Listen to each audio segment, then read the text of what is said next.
Now we're going to take a quick look at the different types of cycles and a couple of problems that you can run into when creating cycles. So, first one we're going to look at is an in-sync cycle. We've got three little windscreen wipers here, all with the same keyframes, same values and the same keyframes that we just set up before. So we've got a 40 degrees of rotation.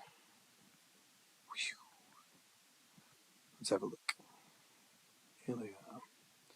In sync, you can see exactly why I've labelled them in sync, is that they're literally just all moving together in unison. Let's have a look at those keyframes in the graph editor. You can see here that here I've got my three objects, all of them with rotate Z keyframed. If we look at each one of them individually, you'll see that keyframes are absolutely identical. They're all cycling, and that is, we're seeing exactly what you'd expect in the viewport here, where they just keep going forever in perfect unison. Next cycle we're going to look at is an offset cycle. Slightly different. Now you'll notice here that the first windscreen wiper from my in-sync group matches identically to the first windscreen wiper in my offset group. So let's have a look at those keyframes. You can see, yeah, matching identically. If I scrub through, you can see they'll match up perfectly, these two here. All right, and you can see there's some differences in these two. So let's see what those differences are. So in here, I've got a keyframe on frame 1, keyframe on frame 10, keyframe on frame 20 with a value of 40, minus 40, and 40. And on this little character here, the middle one, we also have one keyframe with a value of 40, minus 40, and 40. The difference is, if we open up the graph editor, you can see that the curves are exactly the same, except they're offset by 2 frames. 1, 2. So it just means the keyframes on the second object are happening 2 frames ahead of the keyframes on the first object, and it's the same with the third. Let's have a look at the keyframes for all 3 of these in the graph editor.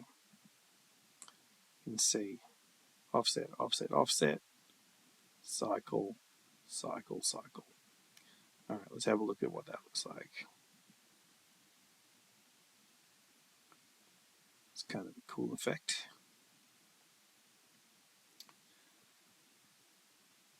Now, the third one I'm going to show you is an out-of-sync cycle. The reason why this is a good thing to know about and understand is that if you accidentally build an out-of-sync cycle on your character, it can actually be very, very hard to spot and actually know what's going on. And because of that, it can be very frustrating, very hard to fix. But let's have a look at what an out-of-sync cycle looks like first. So here's our out-of-sync cycle. And you can see here, we're all starting in the same point. In fact, with our out-of-sync cycle, because I haven't offset it, we're all starting in the same. So what you'll notice about the out-of-sync cycle, if we look in the graph editor, is that cycles all start on the same frame. The first one doesn't go as long as the second one, and the third one goes even longer still. So they're all different lengths. The first cycle runs for 20 frames. The second cycle runs for 22.63 frames, and the third cycle runs for 26.04 frames. So let's have a look at what happens. Well, actually, before we play it, let's have a look at the curves. What happens? Here you can see they're sitting fairly closely together.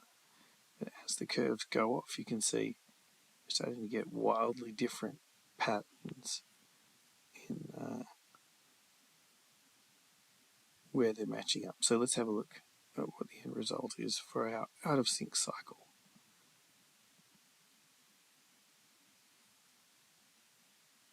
Whoa, it's bonkers.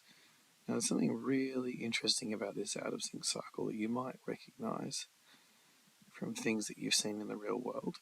Let's just give ourselves 500 frames here and watch this out of sync cycle.